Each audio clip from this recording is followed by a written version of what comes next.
दुनिया में सबसे दुखदाई चीज है बीमार रहते हुए जिंदा रहने की कोशिश में लगे रहना। अगर आप सोचें, गॉड ने हमें इस धरती में भेजा है, क्या हमें दर्द देने के लिए, बीमारी देने के लिए भेजा है? अगर ऐसा नहीं है तो हमारे आसपास याद कीजिए, अपने आसपास देखिए, हमारे खुद को देखिए, बहुत लोग बीमार हैं। डायबिटीज़ है, हाई ब्लड प्रेशर है, हार्ट डिजीज़ है, कैंसर है।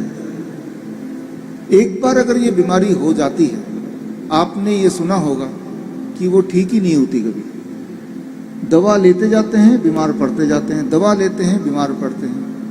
पूरे दुनिया में ऐसा एक भी इंसान नहीं मिलेगा जो ये बोले कि मैंने डायबिटीज़ की दवा ले ली, अब मैं पूरी तरह ठीक हो गया, या मैंने ब्लड प्रेशर की दवा काफ़ी समय तक ली, अब मैं ठीक हो गया, या मैंने हार्ट की दवा ली, मैं ठीक हो गया, या मैंने कीमोथेरेपी कराई, अब मैं ठीक हो गया। ठीक होने का नाम ही नहीं लेते। फिर वो इंसान सोचता है कि मुझे बीमारी के साथ ही जीना है। लेकिन फिर भी एक बार सोचिए, अगर हम यहाँ बीमार हैं, ठीक होने का कोई ना कोई तो इंतजाम होगा, कोई ना कोई तो तरीका होगा। और जो तरीके हमारे पास अभी दिखाई दे रहे हैं दवाई खाने का, वो तरीका काम तो नहीं कर रहा।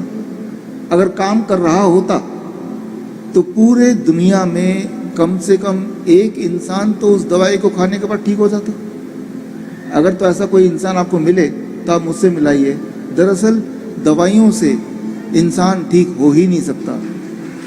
इस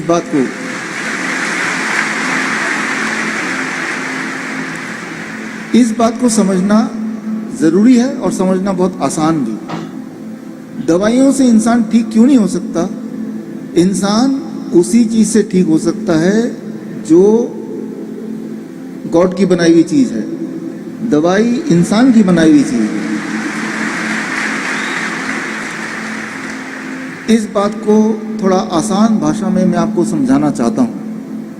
पहली बात तो जो हमारे मित्र अंकुर जी ने बोला, आज से 5 साल पहले मुझे आने का मौका मिला।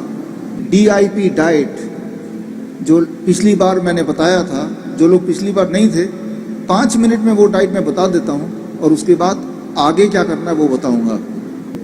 आप में से जिनके माता पिता को डायबिटीज़ है, दवाइयों पे है, ब्लड प्रेशर है, दवाइयों पे है, थायराइड है, दवाइयों पे है, जोड़ों के दर्द है, दवाइयों पे है, आज एक बार फिर से वो DIP डाइट में आपको बोलता हूँ, आप याद रख लीजिए, कीजिएगा ज़रूर, ताकि दवाई उनकी छूट जाए, वो पूरी तरह स्वस्थ हो जाए।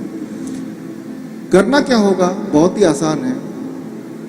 12 बजे तक, सुबह जब भी उठें, 12 बजे तक सिर्फ और सिर्फ फल खाना है।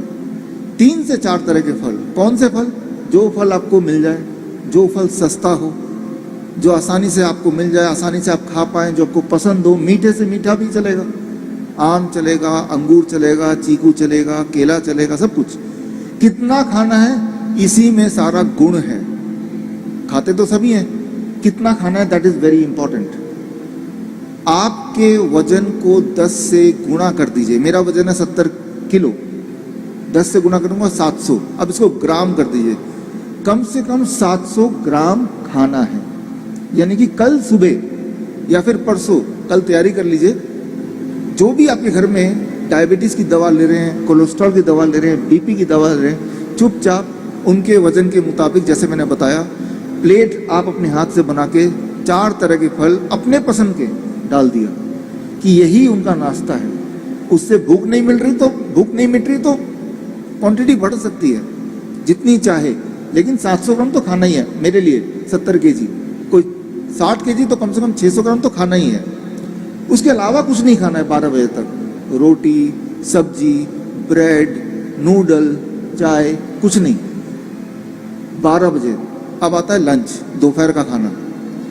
पहले प्लेट 1 में सलाद खाना है। कितना? आपके वजन इंटू 5। मेरा वजन है 70 kg इंटू 5, 350 ग्राम।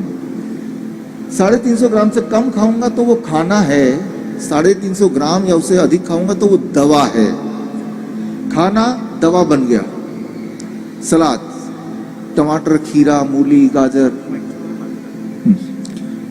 गाजर, ककड़ी या सलाद पत्ता, लाल, पीली, हरी, शिमला मिर्च, प्याज, 4-5 तरह के कच्ची सब्जी जिनके दांत मजबूत नहीं है, थोड़ा स्टीम कर लिया, थोड़ा उबाल लिया। लेकिन फॉर्मूला ये कि कितनी क्वांटिटी, इतना खाने के बाद 350 ग्राम। अब आप खाएंगे रोटी, सब्जी, दाल, चावल, जो खाना चाहते हैं वो खाएंगे, जो आप रोज खा रहे हैं वही खाएंगे। डिनर 7 बजे से पहले खत्म कर दें और डिनर में भी वही करें जो मैंने अभी बताया। लंच के लिए दोपहर का खाना और रात का खाना एक जैसा। 2 चीज छोड़ दें। एक, जो चीज फैक्ट्री से निकल के आती है, बिस्किट, ब्रेड, पैक चीजें, राइट, या जो चीज जानवरों से निकल के आती है, दूध, दही, लस्सी, मक्खन, घी, पनीर, छाछ, चिकन, अंडा, छोड़ दें। जैसे ही आप ये करेंगे, जो लोग डायबिटीज के पेशेंट हैं, तीसरे दिन तक उनका ब्लड शुगर ऐसे नीचे जाने लगेगा, उनकी मजबूरी हो जाएगी गोलियों को, दवाइयों को छोड़ना या कम करना। इंसुलिन है तो इंसुलिन को 40% कम करना पड़ेगा, नहीं तो वो बहुत नीचे चला जाएगा। जो लोग ब्लड प्रेशर की दवाई ले रहे थे काफी सालों से, 1 हफ्ते के अगर करेंगे तो उनका ब्लड प्रेशर की दवाई कम करनी पड़ेगी, नहीं तो ब्लड प्रेशर नीचे चला जाएगा। जिनको सिस्ट है, ये डाइट से सिस्ट भी गायब हो जाती है। डाइट से जब करेंगे धीरे धीरे सिस्ट कम होगा, डिसॉल्व होगा करते करते। और पथरियां भी, स्टोन है, सिस्ट है, वो गायब, वो कम होती खत्म हो जाएगा। और जो आपको पेन, मान लो सैलेड है, लोग बोलते हैं कि हम फ्रूट कहाँ से खाएं, हम इतना नहीं अफोर्ड कर सकते, या फ्रूट को या सैलेड को, कि जो ब्रेन के पेशेंट हैं अगर वो कनक खाना छोड़ दें, आटा खाना छोड़ दें, तो वो हील हो जाते हैं। सिर्फ कनक खाने से लोग बीमार हैं, सिर्फ गेहूं की रोटी खाने से। हाँ। और वो सिस्टर बता रहे थे कि गेहूं 1901 के बाद बोई जानी शुरू की और कमर्शलाइज हो गई। और उससे पहले लोग जो थे वो मोटा अनाज खाते थे, कोदरे की रोटी है ना, बाजरा और क्या क्या होता है, रागी, बाजरा, कुट्टू, चना, जौ। सुनो मेरी बात, अब जो मुझे मालूम नहीं, कोदरे का आटा और गेहूं के आटे में फर्क है? महंगा है कोदरे का बहुत? नहीं, महंगा नहीं है, सेम रेट है ना, थोड़ा बहुत। कम से कम अगर मुझे हेल्थी रहना है, अगर आपको हेल्थी रहना है, आटे को, गेहूं को अपनी जिंदगी से निकाल दो, दूसरी रोटी ऐड कर दो, आप बॉडी में फर्क देखना कितना होगा। कि अगर आपको हीलिंग करनी है, आपको पथरी गायब करनी है, आपको सिस्ट गायब करनी है, 7 बजे के बाद खाना बंद कर दो। आपने कहा 7 बजे के बाद कि 7 रात को, वो क्यों? ये एक बहुत इंपॉर्टेंट बात है, इसको समझना जरूरी है। आपको खाना है 7 AM to 7 PM, 7 बजे से 7 बजे तक। अब जो 7 PM शाम को 7 बजे से लेके अगले दिन सुबह 7 बजे तक जब नहीं खाएंगे, जैसे फास्टिंग बोल सकते हैं, आपने कुछ खाया नहीं, याद रखिए आपका बॉडी लगातार उसको खाना चाहिए।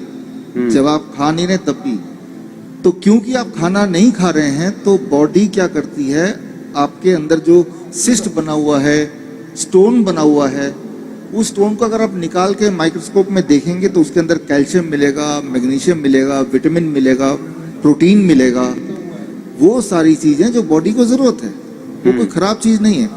तो जब खाना नहीं खाते हैं तो बॉडी को न्यूट्रिशन कहाँ से मिलता है? बॉडी उस स्टोन को तोड़ के उसमें से न्यूट्रिशन निकालता है और उसको अपने लिए यूज करता है। तो इसे कहते हैं साइंटिफिक भाषा में ऑटोफेजी। तो एक तरफ तो आपको उस स्टोन से आपका छुटकारा हो गया और बॉडी को न्यूट्रिशन भी मिल गया। और अगर किसी को थायराइड है, किसी को हार्मोन इम्बैलेंस है, आपने कब बताया कि ये डाइट उसके हार्मोन इम्बैलेंस को भी ठीक करती है? हार्मोन इम्बैलेंस को ठीक करती है। किसी को मान लो थायराइड है और थायराइड की गोलियों पे है, हाँ। आपको सिर्फ इतना करना है, डाइट तो लेना ही है, महीने में एक बार, 1 महीने बाद आपको थायराइड टेस्ट कराना है। और जैसे जैसे थायराइड नॉर्मलाइज होता जाएगा वैसे वैसे डॉक्टर की सलाह के साथ दवाइयों को धीरे धीरे हटाना भी जरूरी है। तो थायराइड में 3 महीना नॉर्मली लग जाता है लोगों को दवाई से छुटकारा पाने में।